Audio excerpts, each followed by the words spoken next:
चम्मच हाथ में मुंह में डाल के खा रहे हैं. इज इट यूजुअल, नॉर्मल और एबनॉर्मल? अरे इसमें कौन सी बड़ी बात है? ढाबे में गए, चम्मच लिया, खा रहे हैं. दिमाग तो यही बोल रहे हैं ना आपको. अब जरा मैं इसको नए तरीके से पेश करता हूँ. जरा सोचिए, वो जो चम्मच से खा रहे हैं, मुंह में डाल रहे हैं चम्मच, वो ना जाने आपके मुंह में डालने से पहले हजारों लोगों ने उसको मुंह में डाला होगा, राइट, और उसमें थूका होगा. किसी को पता नहीं कौन सी बीमारी होगी, कोई कहाँ से आया होगा, वही चम्मच लेके मुंह में डाल दिया आपने. लेकिन आपके दिमाग में एक लॉजिक आ गया, अरे उसको अच्छे से धो दिया होगा. ठीक है, एक्सेप्टेड. आपकी लॉजिक को मैं एक्सेप्ट करता हूं. मैं बोलता हूं आप मेरा ब्रश ले लीजिए, अच्छी से धो लीजिए, फिर से मुंह में डाल के ब्रश कीजिए. वो तो इसी का है ना. चम्मच मुंह में डाल के आराम से खा रहे हैं, जो हजारों लोगों ने, न जाने ट्रक वाला, पता नहीं कौन सा ड्राइवर, जिसके सामने जाना पसंद नहीं करेंगे, कोई शराबी, कोई उसमें मुंह में डाल के खा रहा होगा, वही आपने लिए मुंह में डाल के, यार क्या स्वाद है. लेकिन अगर आपका दिमाग बोलता है नहीं, धो देने से सब कुछ ठीक हो जाता है, तो किसी का ब्रश लीजिए और उसको धो दीजिए अच्छी, जितना अच्छा धोना चाहे, फिर उसको मुंह में डालिए. वो तो फिर एक ही आदमी का है ना, राइट. हम कहीं भी जाते हैं, किसी रिश्तेदार घर जाते हैं, अपना एक ब्रश लेके जाते हैं ना, कि नहीं उनके पास ब्रश होगा, किसी एक का ले लूंगा मैं. करते हो? धो लूंगा.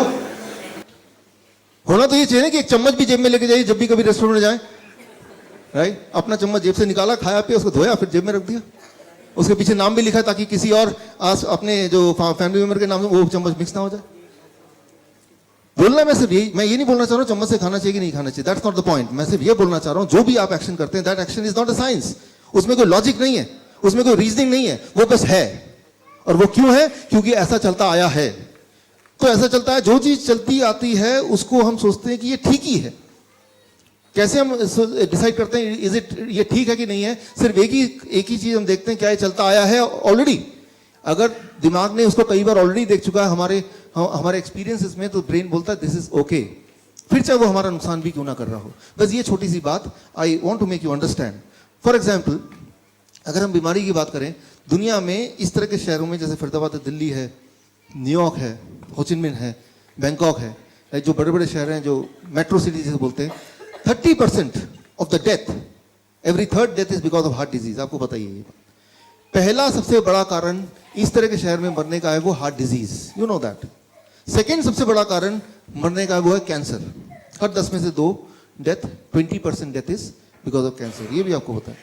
तीसरा सबसे बड़ा कारण है मरने का, दैट इज कॉल्ड एट्रोजेनेसिस. एट्रोजेनेसिस कॉजेज. अब एट्रोजेनेसिस कॉजेज क्या है?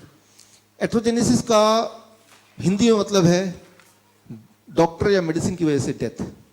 That is about, according to Journal of American Medical Association, 15%. World average, India का एवरेज क्या है वो पता नहीं, लेकिन वर्ल्ड एवरेज है मेट्रो सिटीज के 15%. यानी कि 100 लोग अगर गए इलाज कराने, तो वो 15 लोग जिंदा रहते अगर वो जाते नहीं तो. लेकिन फिर भी जाते हैं. क्यों? क्योंकि जाते आए हैं.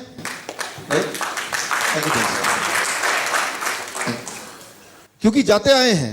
ये तो आंकड़े दिखा रहे हैं, ये मेरे आंकड़े है नहीं, जर्नल ऑफ अमेरिकन मेडिकल. अच्छा, इसको और मैं रोबोस्ट करता हूं. सारी जो सिस्टम चलते हैं मेडिकल की दुनिया में, जो अच्छे महंगे सिस्टम, जो ज्यादा इफेक्टिव सिस्टम है, वो अमेरिका से आते हैं, एलोपैथिक सिस्टम. अमेरिका का हेल्थ आप देखें, अमेरिका दुनिया में सबसे ज्यादा खर्च करता है हेल्थ पे, अपने सिटीजन पे. That you all know. That highest amount of money any country spends on their citizen is America on health. लेकिन अमेरिका की सिटीजन्स की हेल्थ का इंडेक्स अगर हम देखें, अगर हम WHO के उसमें देखें, इट इज रॉक बॉटम. मतलब 70% of American at any point of time they are severely ill, severely obese, right. इसको और थोड़ा इलैबोरेट करता हूं मैं, कि 1962 में यूएस में ओबेसिटी था 13%, डायबिटीज था 2.5%, हाइपरटेंशन था जितना भी था. लेकिन हाइपरटेंशन अब देखें 30% इंक्रीज हो गया, डायबिटीज 6.9% हो गया, ओबेसिटी 34% हो गया. अच्छा, एक इंपॉर्टेंट बात यह है कि अगर एडवांसमेंट हो रहा है, ज्यादा हॉस्पिटल्स आ रहे हैं, टेक्नोलॉजी अच्छी हो रही है, तो बीमारियां क्यों बढ़ रही हैं? वो तो घटनी चाहिए ना. People should be healthy. तो ये है लॉजिक. लॉजिक से मैंने समझाया. लेकिन अब अगर आप बीमार पड़ेंगे तो क्या करेंगे? ब्रेन लॉजिक को बाईपास कर देगा उसी वक्त. ब्रेन बोले छोड़ो लॉजिक, कोई मतलब नहीं है, आप देखो पहले क्या हो रहा था, and brain will follow that, right. So वो आपकी गलती नहीं है, हमारे बॉडी की बनावट, that is how the brain behaves, right. Brain behaves whenever some action, जब भी आपको कोई एक्शन लेना है, तो एक्शन लेते वक्त ब्रेन ये नहीं देखता कि लॉजिक क्या है, साइंस क्या है, किसमें हम ठीक हो सकते हैं, किसमें हमारी भलाई है। ब्रेन सिर्फ ये देखता है कि पहले क्या हो रहा है, पहले तो वो बताओ, पहले क्या करते थे आप ये बताओ, कल तक क्या करते थे। चांसेस ये हैं कि जो भी आप कल तक करते थे, जो भी आप देखते आए हैं, चांसेस ये हैं कि चाहे उससे नुकसान हो रहा हो या फायदा हो रहा हो, you will still do that, right. That is how our brain is programmed and that is what you have to understand. अच्छा, ऐसे में हम करें क्या? तो ये तो सारी सिचुएशन है, राइट। तो इस सिचुएशन को ध्यान रखते हुए what we have to do, so आज उस पर बात कर रहे हैं कि what we have to do. यहाँ से जब घर जाएं तो इस नॉलेज को अंडरस्टैंड करते हुए इसको हम प्रैक्टिकली अपने जीवन में अपने प्रॉब्लम्स को सॉल्व करने के लिए how we can use it.